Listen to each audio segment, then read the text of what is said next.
Welcome home to USA Global TV and Radio, a place where dreams take flight, with authentic storytelling, diverse perspectives and meaningful conversations, where global stories unite and bridges are built beyond all borders. Discover world-class education, entertainment, hope and inspiration.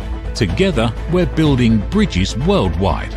Subscribe to our channel, USA Global TV. Download our app, USA Global TV. Be our guest or join our team. Visit usaglobaltv.com.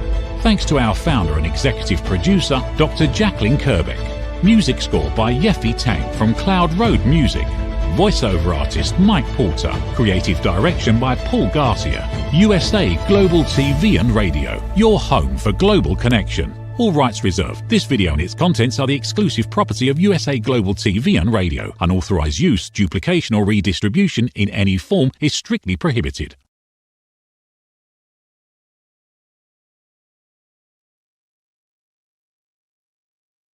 Hello and welcome to this episode of A Woman's Prerogative.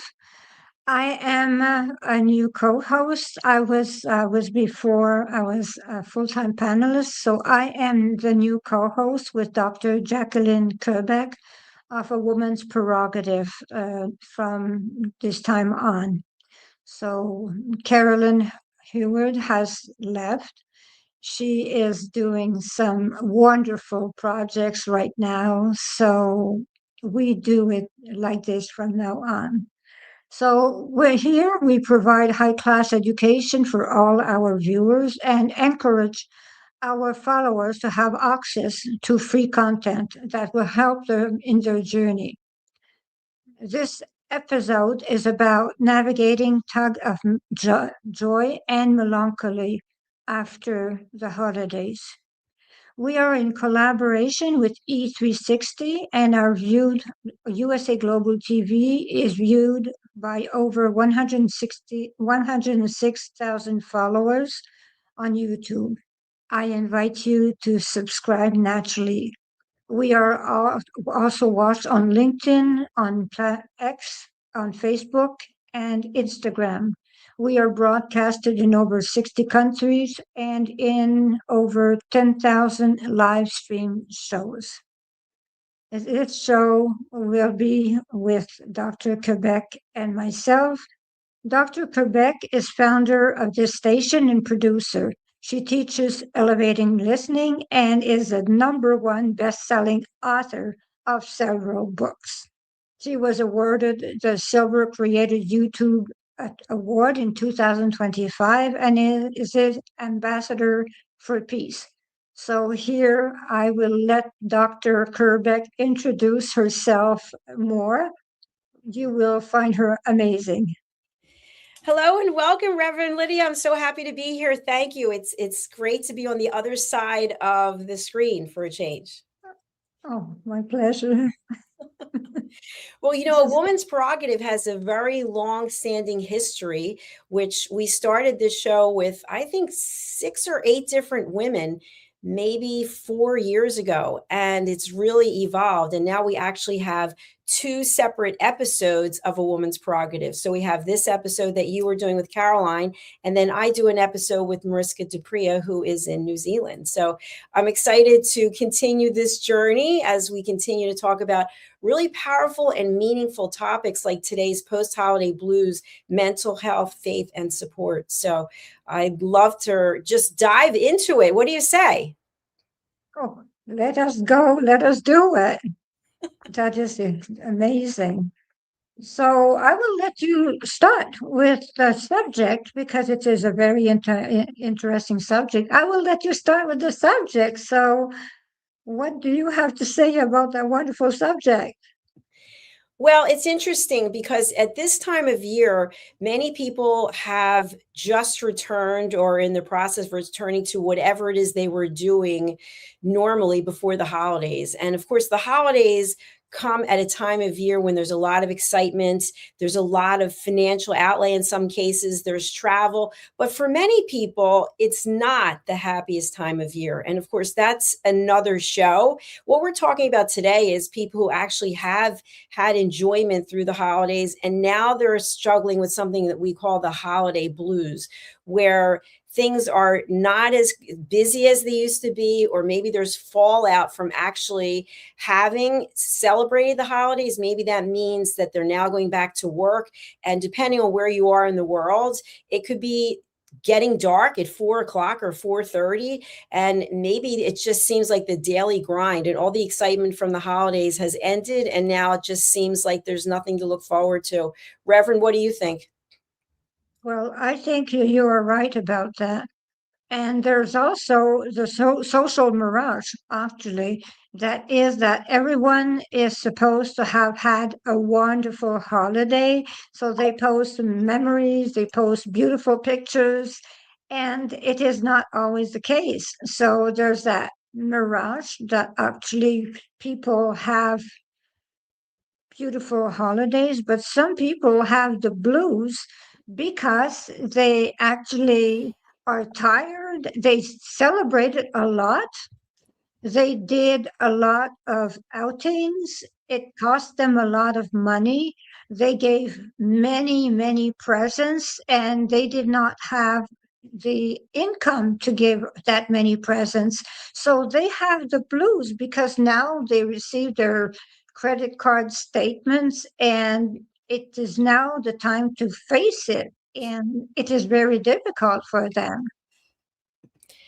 Absolutely. And something else that you and I talked about backstage, there are times when people will make commitments or for New Year's resolutions.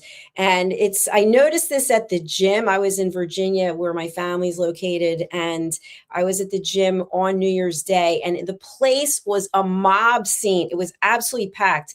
And I know from being a fitness instructor and a personal trainer for many years, I know that soon, probably 3 weeks or 4 weeks from now, it will not be the same. And so people get depressed about that because they think, oh, you know what? I set myself up to win for 2026 and it didn't happen. And of course, nothing's going to happen if you don't have a viable plan and you don't have a why. So that's why I've encouraged people not to set New Year's resolutions, because unless you're actually going to take the action to move forward, to see the process and the progress, then you're going to end up with the blues. Exactly. You're right about that. That is always, this is pretty much always the same thing. And also, people traveled. They are extremely tired because of all the traveling. You do a lot of traveling, you know what it is. So you know that, traveling, actually, you have to time zones, different days, like New Zealand, that is one day ahead. So when people actually travel to very long distance country, they actually have a lot of trouble coming back to their routine. And after that, they have to face the fact that they have another 6 months to work to get back on vacation. So this is difficult for them. Absolutely. And I think another aspect of the holiday blues, I mentioned to you that on New Year's Eve, Christmas Eve, I actually was home. I was not going to go visit my family because a few people were ill. And I was sitting here watching some comedians. And then I thought, you know what? I've heard a lot of raunchy language and jokes. I have to have something pure. So I put on a Charlie Brown Christmas, which I don't believe I've ever seen before. And there was the Christmas tree, the Charlie Brown Christmas tree. And my mother used to talk about her Charlie Brown Christmas tree. So I decided, you know what? I want to go and see my family. But for some people, they don't have family to go see. They don't have places to go.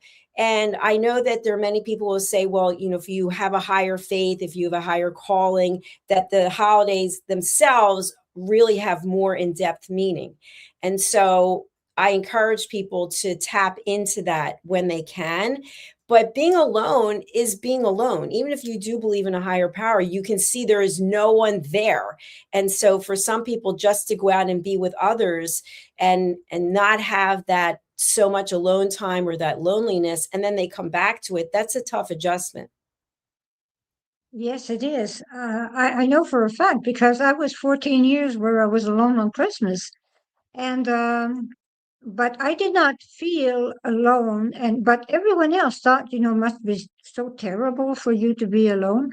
It was not for me, but I was sorry for those that actually had to face Christmas and New Year's Eve on their own. It was I was adapted to being alone. I'm a person that actually has no problem with loneliness because I do not feel lonely. So the fact is that being at Christmas alone, New Year's Eve alone, the 1st, the 25th alone, is very, very difficult. So what we did, us, is that we went into my father-in-law's retreat. It was wonderful. He is 96 years old, and we had so much fun. It was wonderful. So, and he was so happy. So it was wonderful for us. I love to hear that. That's beautiful. It's interesting because I think it's always about perspective as well. We can choose how we're going to show up. We can choose what our mindset is going to be.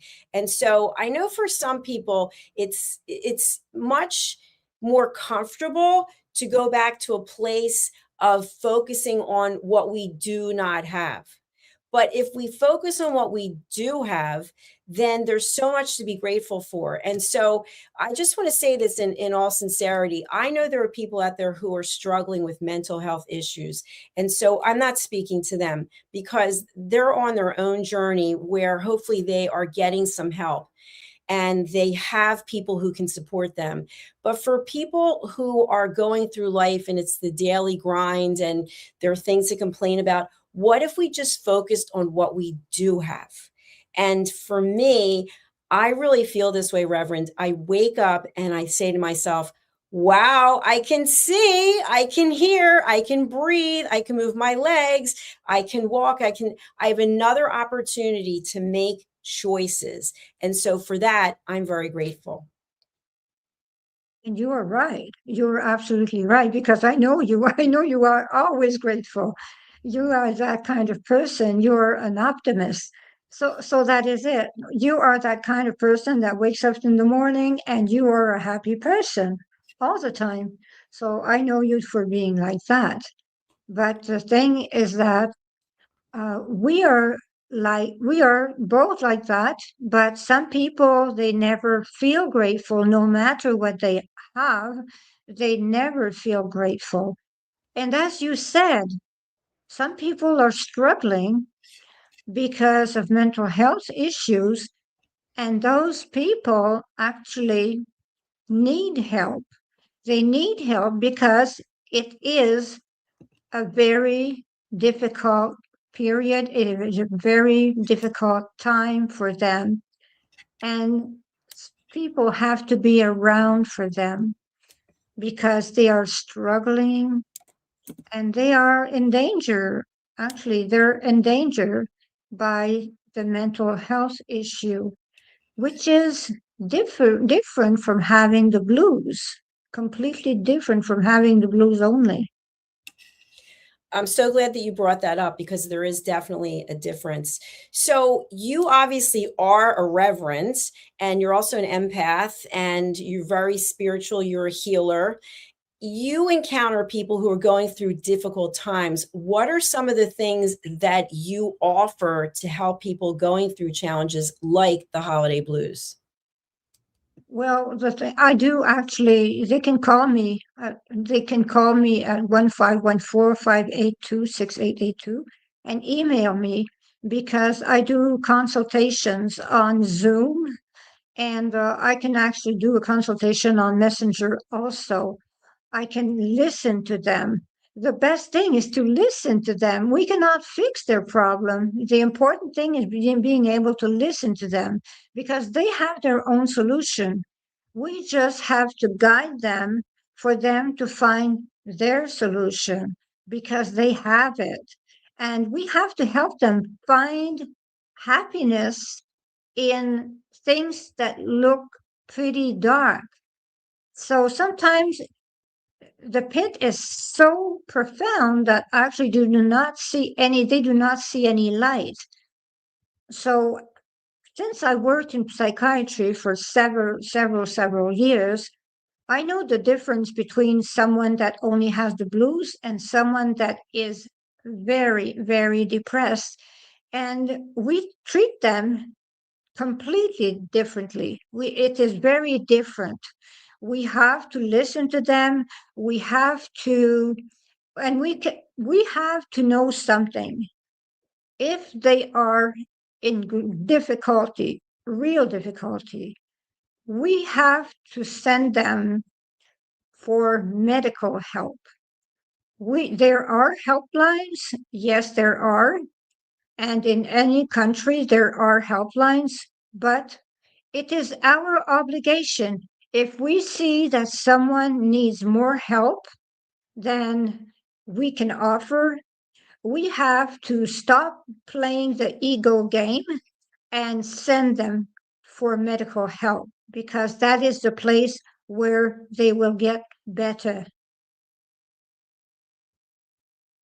I'm so happy that you shared that there is a difference between, I guess, being clinically depressed and having the blues. So is it correct? Is it accurate if someone is going through the blues that this is temporary and maybe there are things that we as individuals can do to address that? Whereas if someone's clinically depressed, it may mean getting help from someone who is an expert in that field. Yes, there is a difference. That is it, because it's all about dopamine, adrenaline, things like that. It's a chemical problem. When there is depression or things like that, it's a net. It is chemical in the brain, so they need medication. They really need medication. While if they are only having the blues, they are going through a tough period. We can listen to them. They do not need medication at all. They just need someone that is there for them, that holds their hand, that is listening to them. Because the ones that are depressed actually can go very far in their difficulties that sometimes can lead them to actions that cannot be reversed. So we actually have to be very careful to decide, are they depressed or are they only having the blues? But only having the blues is quite light, because the thing is that having the blues is difficult also for someone, because they're going through the blues. So whenever they have the blues, we cannot just discard it and say, you only have the blue holiday blues. We have to listen and be good to them. We have to be there and register the feeling that we have to acknowledge that they are suffering. Thank you for that, Reverend Lydia. And you really hit on something that touched me. As you know, I spent a lot of time teaching people how to listen at an elevated level, and you're an elevated listener. Sometimes all it takes is someone to listen. And what I've found is people are constantly talking over one another, or it becomes something from an ego place where, oh, I'm right. Oh, I have the answer and you don't. And sometimes when this happens, the other person starts to feel so small. It's almost like they're shrinking and shrinking and shrinking. They're invisible because the other person will not listen to them. So, what are your thoughts on that in terms of someone having the holiday blues and really needing to confide in someone, and yet the person tells them, there's nothing wrong with you. Just get over it. Just move on. Well, the only thing I have to say about that is that they have to learn that if someone talks to them, they have to listen, not listen to answer. There is a difference between listening to be helpful and listening to answer to serve their own ego.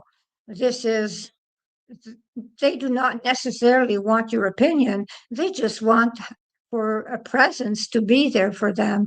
So we have to learn that we listen not to answer, but to be there, all there, be in the present moment and not do a thing. I love that. Thank you so much for that explanation. We are actually going to go to a short break right now. And I have to say, from a place of love in my heart, since I'm producing the show, I'm going to share just a short clip to my new song that can be downloaded on Apple iTunes or on Spotify. It's called Please Listen to What I Say. Let's take a listen. We'll be right back. Listen, babe, now. Listen, babe, now. Listen, babe, now. Listen, babe, now. Listen, babe, now. Listen, babe, now.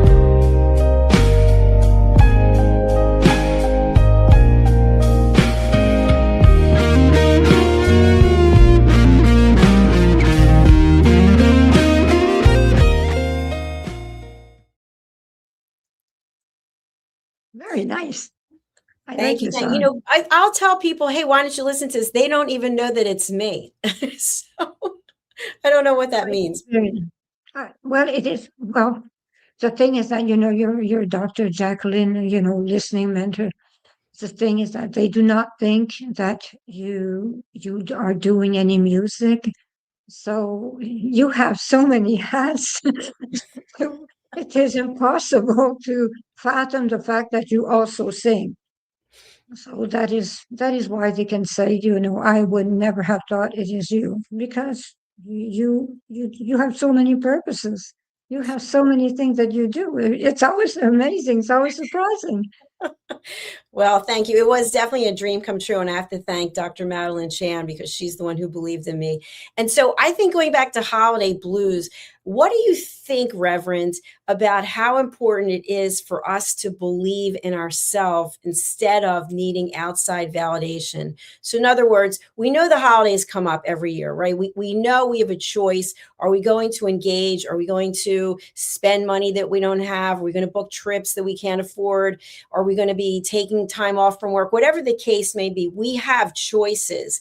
And then knowing that the holidays end and that January 1st is coming, we can actually, I believe, set ourselves up for success by setting boundaries.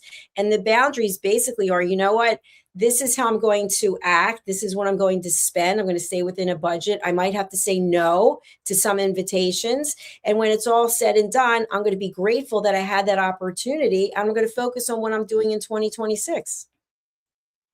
Exactly. That is the way to do, actually. The thing is, a person has to say no. And as I always say, no is a complete sentence. They do not have to justify everything, all the reasons that they have not to be there, not to offer gifts. They have to, if their budget is $35 for a present, it is $35. They do not have to go overboard. They have to let go of some. Sometimes they give gifts to everyone. Well, it is not the case. Sometimes they should let go about giving gift to everyone.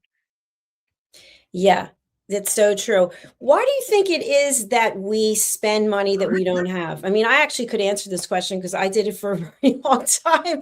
It's like, oh, I need to buy those shoes. Oh, I need to have that designer bag. And meanwhile, if I could show you the amount of shoes that I have that I don't wear and the designer bags, and it's like, wow, I wish I didn't waste all that money.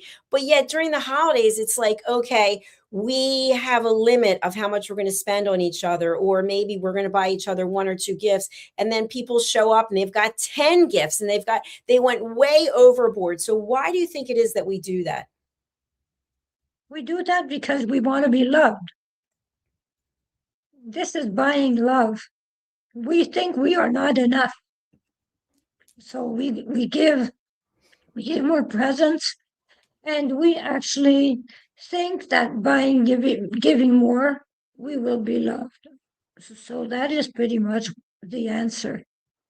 Does it work? Nope. Absolutely not. Absolutely not. You see, I'm choking on it because the thing is that it means I'm doing it. Listen, I've done it as well. It's but we can't buy love. We can. And so one thing I want to share, which is so meaningful to me, is when I went to see my family. I've got two great nieces and a great nephew.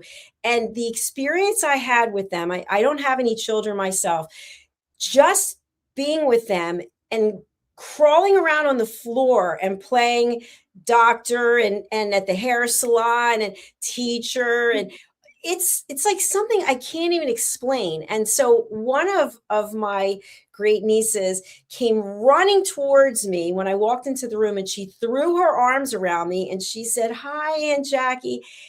I can't even tell you what that felt like. It's priceless. No one could buy me anything in the world that would equate to how I felt in that moment. Oh, yes, I understand. I really understand because I have a grandson that has autism. And when I see my grandson, I just go berserk because he has a bundle of joy. So I understand so well what you mean. So well. So, what can we share with our viewers about the fact that while we think running the credit cards up or cleaning out our bank account to a certain degree to buy things versus actually being present with someone and maybe giving them that gift of being fully present and listening is worth so much more, or even a handmade gift? Well, I have a suggestion for people that are just too busy. Why don't they give them a voucher of so many hours to the person? So they can give them a voucher. I will give you 20 hours of my time during the next 6 months. Do you not think that is more valuable than a gift? Absolutely. think I love that. I love that I will be totally present and focused here for you for 20 hours, as yes. opposed to giving something that's going to go into a closet or it's going to go into a drawer. The amount of time that we give to people where we are fully present, which, by the way, I really worked on that a lot while I was visiting with my family. I didn't have my phone around me for most of the time because I thought, you know what, either be present or don't be. But to be with someone and they're constantly scrolling on the phone, that can make you feel isolated as well. It's kind of like, oh, I'm not that interesting that you don't want to hear what I have to say, because we know you can't do two things at once. You can't be scrolling on the phone and listening to what someone's saying.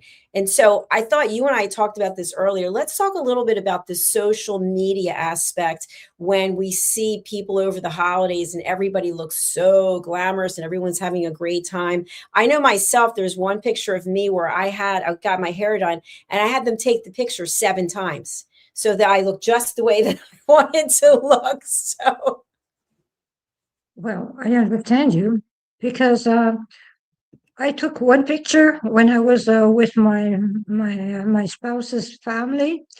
I look ridiculous on the photo, but the thing is that usually I would ask for a retake of the picture 1,000 times to look good on a picture. But this time, you know what? I did not ask for a retake. Even if I do not look good on the picture, I did not ask for a retake because I was thinking that moment is so precious. I cannot retake that moment. That is how I look. I cannot retake that moment because the moment was a present moment. It was a moment of joy. It was not a moment of appearance. That is how I decided to think during those holidays. I really admire that. I love it, actually. I know for me, I was hoping that I could use that photo for my website and also for my passport picture, which I did. So, but there are times when people are sitting alone and so they're scrolling through things and it looks like everybody's having such a great time. Everybody's on a trip. Everyone is with their family. They're having these huge meals. They're ringing in the new year. And it's almost like, oh, I don't have that. Oh, I'm just a loser.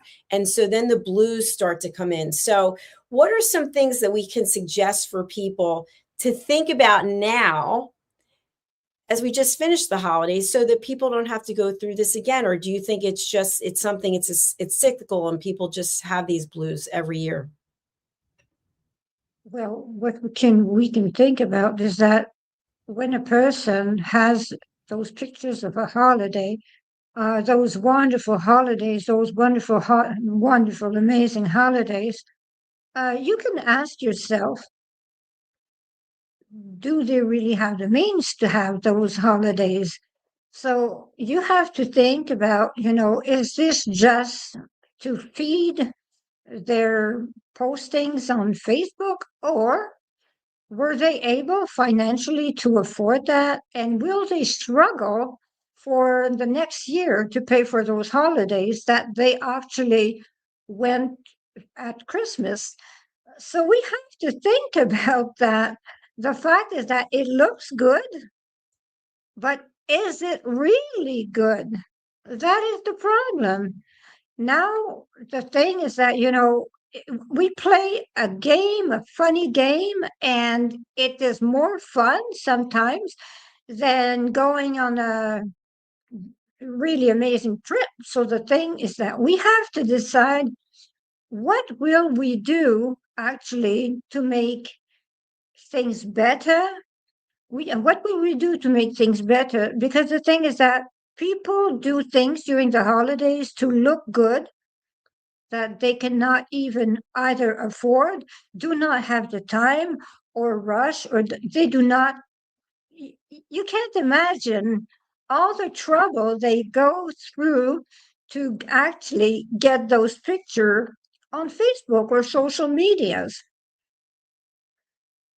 Very true. And something I'd like to share just on the reverse of that, because as a peace ambassador, I take a lot of training, and the last training was focused on analyzing fake news. And so I think some of the things also that get people worked up, or get them sad, get them angry, is they see something and they haven't taken the time to fact check with 3 different references to see, is this even true?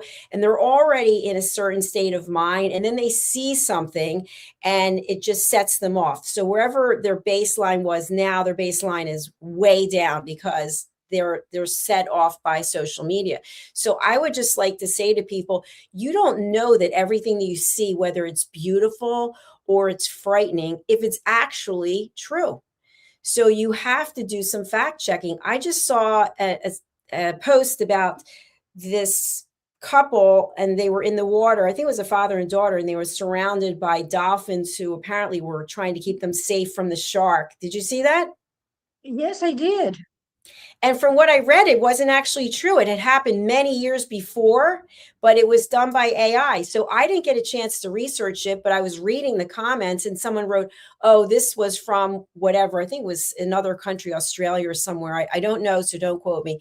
But the bottom line was, I thought to myself, okay, I don't have the time or really interest to fact check this. But in my mind, I'm thinking it's probably not accurate. It's probably AI. So whether you see someone looking absolutely glamorous, which, by the way, I've seen so many people completely changing their image through artificial intelligence. And I know some of the people, and I'm looking, I'm like, wait, that's not you. Like, what?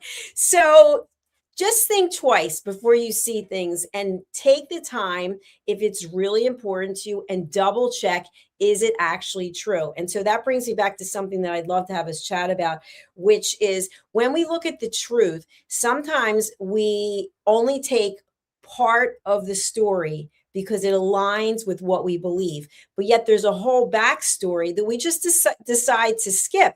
And so someone mentioned to me the saying, the phrase, curiosity killed the cat.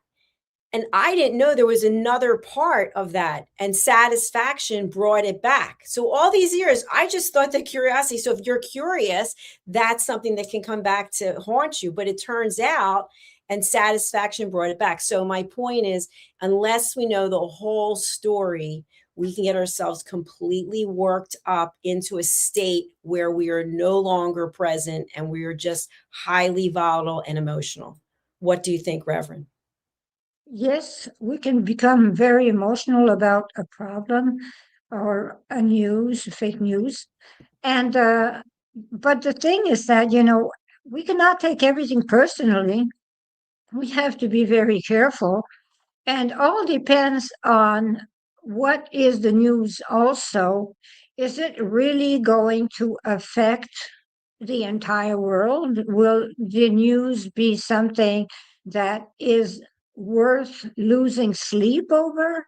If it is not something that is worth losing sleep over, and if it's not something that you can change personally, if you cannot change it, well, just stick to the facts and verify the facts, because us as registered nurse, what we are allowed to put in our notes, we are only allowed to write facts. We are not allowed to write about emotions. So everything has to be facts.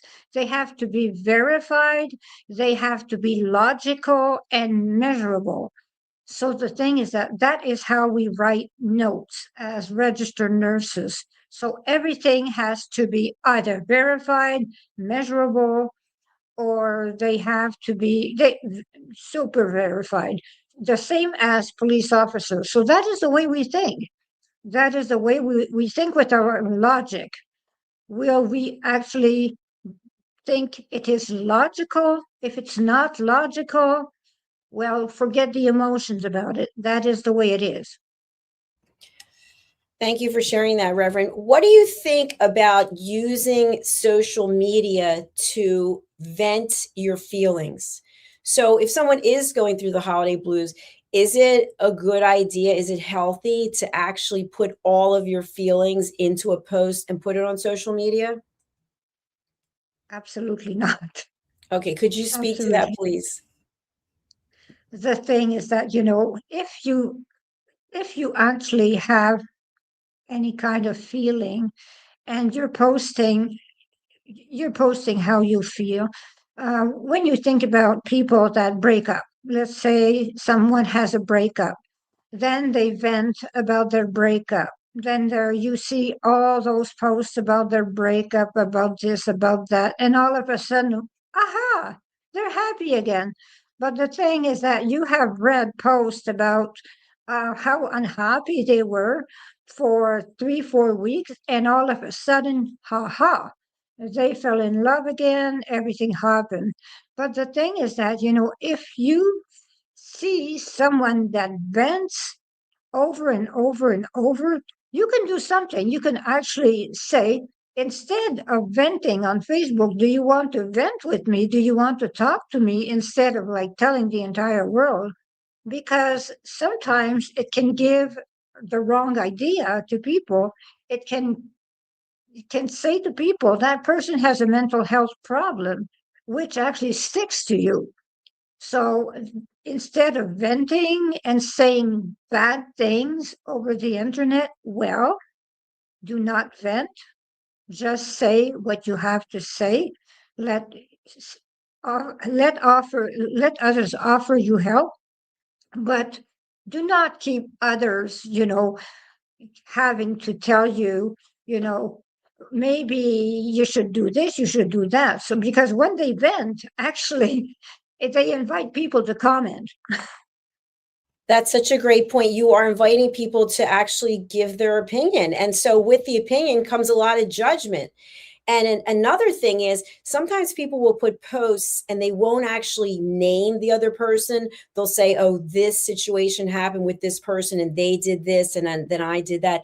And they forget that the other person is an actual human being who maybe did not give approval for you to go and put whatever it is that happened. And people forget about that. So I think working on how we express ourselves through the holiday blues, or even when we're happy, just acknowledging the fact that what are we putting out into the universe that we are now getting people to give their opinions and give their judgment about. You are right, because the thing is that, first of all, when you talk about someone, as I always say, if I walk in a meeting and they are talking about someone that is not in the meeting, I say, let me call that person, let me invite that person. We can continue the conversation about that person with that person giving their own opinion. And you know what? It stops the conversation right away. I love that you shared that. That is That is spot on. There is no point in gossiping. It doesn't add any value. But I can't believe our first episode together is already over. Can you?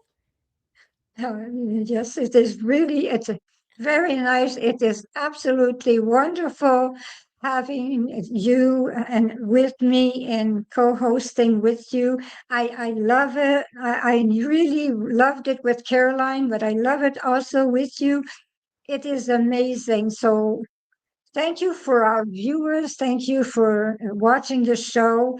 And I hope that you have learned something from this discussion where Dr. Jacalyn and myself have actually came into deep subjects about, the truth, the truth about, the joy and melancholy that comes after the holidays, because the thing is that it's not always how it looks. So you will actually be happy to know that others have the melancholy, others have joy, and are also sad. So you are not alone, and you can have help, and there are helplines, but there are also people like myself at 1-514-582-6882, or Dr. Jacalyn also, that can help you. She can be joined through the station. So thank you very much, and see you next week.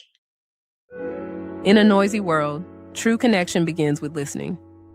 Elevated listening transforms every conversation in just 5 simple steps. Pause and breathe. Set your intention. Listen with curiosity. Reflect back. Agree on one next step. Join the Listening Mentor on Let's Finally Talk with Dr. Jacalyn KERBECK, the Listening Mentor, where we help you find inner peace, one conversation at a time. Streaming every day, Let's Finally Talk TV show with Dr. Jacalyn KERBECK, only here on USA, Global TV and Radio. Subscribe to our YouTube channels to watch and engage with all our content.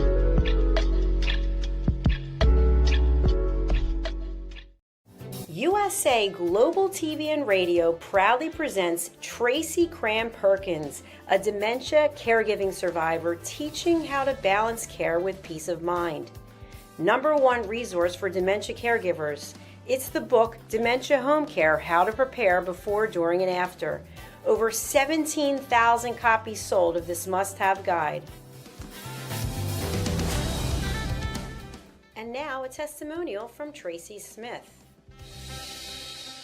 If I was to describe this book to someone who is going through a similar situation, I would underscore how important it is to have some sort of a tool or a guidebook to help you through certain stages. And there's so many, it's such an unknown topic to the average person. And to have this as a reference is essential. It's going to help you get through it personally, as well as help your loved one manage. To learn more, go to TracyCramPerkins.com. Tracy Cram-Perkins is an award-winning author. She's also the host of Dementia Home Care television show. Watch it here on USA Global TV and Radio.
Thank you, viewers and listeners of USA Global TV and Radio, for joining us today. We're honoured to have your time and attention as part of our global community. At USA Global TV and Radio, we believe in the power of authentic conversations, meaningful connections, and creating a world of possibilities together. Want to be part of something bigger? Join our team of elevated listeners at usaglobaltv.com, a space where your voice matters and your ability to listen transforms relationships. Stay connected with us across all our platforms for thought-provoking discussions, expert insights, and empowering stories. Subscribe to our channels at youtube.com/c/USA-Global-TV. Follow us on social media and explore the endless opportunities we're creating for growth, learning, and inspiration. Together, we're not just broadcasting, we're building bridges and changing lives one conversation at a time. For inquiries, contact us at info@usaglobaltv.com. Music by Johnny Dies. Produced by Executive Producer and Director Dr. Jacalyn KERBECK. Voiceover by Mike Porter. Creative Direction by Paul Garcia. All rights reserved. Copyright 2025. Visit usaglobaltv.com to view our full terms and conditions.